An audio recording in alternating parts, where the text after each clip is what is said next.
Hello दोस्तों, welcome to अपना prime. ये है माउंट मेडिट सीरीज का एक और एपिसोड। तो पिछले एपिसोड के अंत में देखा था वो गाय की वाइफ उसको पूरा प्लान बता रही होती है कि हम किस तरीके से लाइब्रेरी को लूटने वाले हैं। हम उसको जला देंगे और सारे डॉक्यूमेंट्स चुरा लेंगे। इसके अंदर वो गाय कुछ कमियां दिखाई देती है जिनको वो पॉइंट कर रहा होता है। इस सब के बीच में उनके बीच मूवमेंट बन जाता है और वो दूसरे को किस करने लगता है। इसके तुरंत बाद जब फ्लैशबैक खत्म होता है, जब पर वो गाय बहुत बुरी तरह से पिट रहा होता है। इस जय का मास्टर उसे पटक पटक के मार रहा है और सब ये देख के चौंके हुए हैं कि कोई बंदा इतना ताकतवर कैसे हो सकता है। सबसे ज्यादा तो वो गाय की वाइफ चौंकी हुई है, जिसके हिसाब से इस दुनिया का सबसे ज्यादा ताकतवर इंसान है वो उसका हस्बैंड है और उसके हस्बैंड को इतनी बुरी तरह से पीटा जा रहा है। मतलब ये बंदा तो क्या कमाल का हो सकता है। वैसे जी जो मास्टर है इसका नाम है फूजी। इसके ऊपर कुछ किताबें वगैरह भी छुपी हुई है। पहले लोग इस पर विश्वास नहीं करते थे, लेकिन अब जब अपनी आंखों के सामने देख रहे हैं ये बंदा इतना ताकतवर है, इनको विश्वास हो जाता है किताब के अंदर बिल्कुल भी कुछ भी एक्स्ट्रा छुपा हुआ नहीं है। इस समय फूजी वुगाई से फाइट करते हुए उसके पेट के ऊपर एक रख के मुक्का मार देता है। मुक्का इतना खतरनाक है उसकी पसलियां टूट जाती है और फिर इसके बाद में उसको पहाड़ से नीचे फेंक दिया जाता है। अब वुगाई का काम खत्म,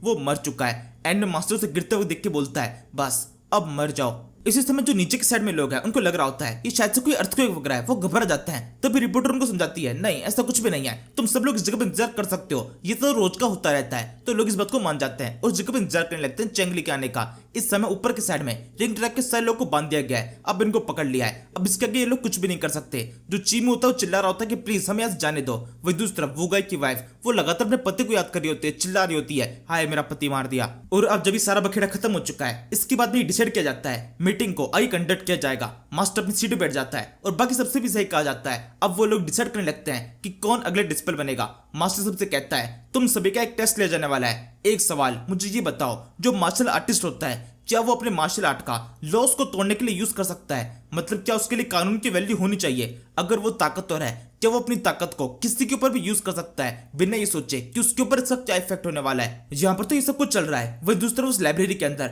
वहां पर फेंका लगा हुआ अपनी तलवार बनाने में, लकड़ी से अपनी तलवार बना रहा है, जबकि उसके पास में लोहे की तलवार का ऑप्शन है। काफी सारे लोगों के पास में तलवार है। रिंग ट्रैप के लोग जो कि अटैक करने के लिए आए थे इनके पास में भी है, वो इनका यूज कर सकता है। फिर भी पता नहीं क्यों लकड़ी की तलवार बना रहा है। कुछ तो सोच के रखा होगा, वो आगे पता चलेगा। हम दोबारा से मीटिंग का सीन देखते हैं। यहाँ पे मास्टर ने सबको अपना सवाल बता दिया है और वो इनसे जवाब की उम्मीद करने लगता है। कारण सहित उत्तर देना पड़ेगा। सब लोग सोचने लगते हैं क्या जवाब दे सकते हैं। तभी सन बकुंग आगे बढ़ते हुए बोलता है मुझे ऐसा लगता है जो मार्शल आर्टिस्ट होते हैं वो अपनी ताकत को अपने हिसाब से यूज कर सकते हैं, लेकिन उनको सही और गलत पता होना चाहिए। सही तरीके से यूज करना बहुत ज्यादा जरूरी है। गलत तरीके से यूज की भी हर पावर बहुत ज्यादा गलत होती है। जैसे कि यन लोंगटियान वो बहुत ज्यादा ताकतवर था, उसने अपनी ताकत को यूज करके रिंग ट्रैप की सेना को फाइट में हरा दिया। वो काफी ज्यादा अच्छा काम था, लेकिन कुछ अच्छे काम किसी और के लिए काफी ज्यादा बुरे हो सकते हैं। ये सेम चीज मार्शल आर्टिस्ट के ऊपर भी लागू होनी चाहिए। वो जो कुछ भी अच्छा कर रहा है उसके खुद के हिसाब से वो सही होना चाहिए। अगर पूरी दुनिया उसको गलत मानती है और उसको लगता है वो सही है तो वो सही ही है, उसको उसी तरीके से आगे बढ़ना चाहिए। जेंग लोंगटियान ने लिन वेंटियन को मार दिया, बाद में चेंगली ने लोंगटियान को मार दिया। इसके बाद में लिन सोह्यू आगे आया जो कि अपने फादर का बदला लेना चाहता था। उसने एम्पर सोंग को मारा क्योंकि एम्पर सोंग ने लोंगटियान को ऑर्डर दिया था उसके फादर को मारने के लिए। इस तरीके से तो एक चेन रिएक्शन शुरू हो जाएगा जिससे कब से लोग मारे गए। लोंगटियान के मारे जाने के कारण रिंग ट्रैप की सेना को हम पर अटैक करने का मौका मिल गया और इस तरीके से बहुत सारे अटैक्स हमारे ऊपर हुए। हमारा एम्पायर काफी ज्यादा कमजोर हो गया। ये सब कुछ एक चेन रिएक्शन है जो कि नहीं होना चाहिए था। अगर वहां पर ठीक तरीके से ब्रूटलिटी दिखाई जाती, मार्शल आर्टिस्ट अपनी पावर को एकदम स्वतंत्र रूप से यूज कर सकते तो चेंगली या फिर लिन सोह्यू इन सबको पहले ही खत्म कर सकते थे। ये सारा खतरा जो कि हमारे देश के ऊपर आया, बाहर से लोग हम प्रोटेक्ट करने के लिए आए, वो सब कुछ बिल्कुल भी नहीं होता और हमारी एम्पायर अभी भी उतना ही शानदार होता, उतना ही विशाल होता जितना पहले था। हमारे सारे लोग मारे नहीं जाते। तो मेरे को लगता है जो मार्शल आर्टिस्ट होते हैं उनको किसी भी देश के कानून के परे रखना चाहिए। और इस तरीके से सन बकुंग का जवाब खत्म होता है। सब लोग इस तरह सोचने लगता है काफी सही जवाब है, इसके क्या बोलना चाहिए। इस तरह की बातें समझ के फैल रही है। वैसे कुछ लोग हैं जिनके सबसे कुछ फर्क नहीं पड़ता, जैसे कि बाइचुआन वो तो मस्त अपने खाने में लगा हुआ है, जन्मों का भूखा, जितना भी खाना उसके पास था वो सारा खा चुका है। फिर जिनिंग के खाने को नजर डालने लगता है, जरा सा हाथ करके उससे कुछ खाना खाने लगता है और जिनिंग उससे चिढ़ जाती है कि मेरा खाना कैसे खा रहा है। तुरंत उससे कॉलर पकड़ लेती है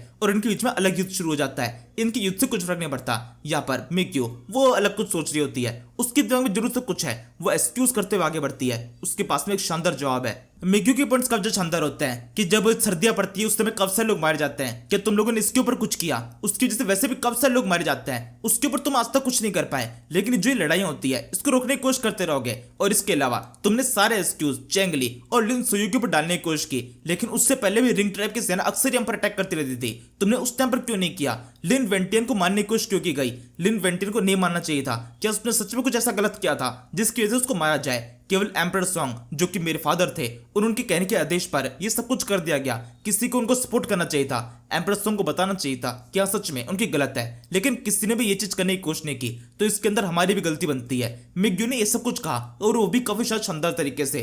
जब सन बोकोंग ये सब कुछ सुनता है वो काफी चौंक जाता है, क्योंकि उसको उम्मीद थी मिग्यू इस जगह पर होने वाली है। उसको पता था मिग्यू यहाँ पर है, लेकिन मिग्यू इस तरीके से सब कुछ बोलते हुए आगे आएगी वो ये नहीं जानता था। लेकिन सन बोकोंग की बातों पीछे काटने वाला है। वो अगली बात बोलता है, वैसे मैं भूल गया था कि आप यहाँ पर मौजूद है, लेकिन आपके रिगार्डिंग में एक बात बोलना चाहता हूँ। आपने भी कोई अच्छे काम नहीं किए हैं, काफी सारे बुरे काम है जो कि आपकी वजह से हुए हैं। रिंग ट्रैप की सेना, वो तो आपको याद ही होगी ना, एक बार एम्परर सॉन्ग से मिलने के लिए आई थी और उन्होंने कहा था कि वो आपसे शादी करना चाहते हैं और आपको वहां पे भेजा भी गया था एक पीस के रूप में। अगर आप वहां पे चली जाती तो रिंग ट्रैप के साथ हमारी जितनी भी लड़ाई थी वो तुरंत ही खत्म हो सकती थी, इस दुनिया के अंदर शांति आ सकती थी। लेकिन आपने वो किया, अपनी रिस्पॉन्सिबिलिटी से भागते हुए आप उस रिंग ट्रैप की सेना को लात मार कर वहां से भाग गई। आपने वो लड़ाई शुरू की जो कि शायद से कभी भी रुक सकती थी।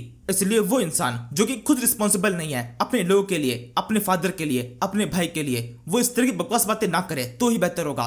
खुद अब रिस्पॉन्सिबिलिटी से भागती रहती है और हमें कह रही है कि हमें अपनी रिस्पॉन्सिबिलिटी ठीक से निभानी चाहिए थी। सन बोकोंग का ये जॉब का जो शानदार होता है, सबका मुंह बंद हो जाता है, स्पेशली मिग्यू का। वो आगे बोलता है, वैसे तो आप रॉयल फैमिली से बिलोंग करती है, लेकिन इसके बावजूद भी अभी इसमें बैंडिट्स के साथ में रॉयल फैमिली से सीधे बैंडिट्स ग्रुप, मतलब एकदम पीक से एकदम लोअर। ये क्या हुआ? क्या आप इसके बारे में कुछ कहना चाहेंगी? मिग्यू के पास में भी कुछ भी कहने के लिए नहीं होता, वो बात तो घुमाने लगती है और फिर आगे बोलती है, वैसे मैंने काफी लंबा सफर तय किया है और इस सफर के अंदर मैंने कुछ देखा।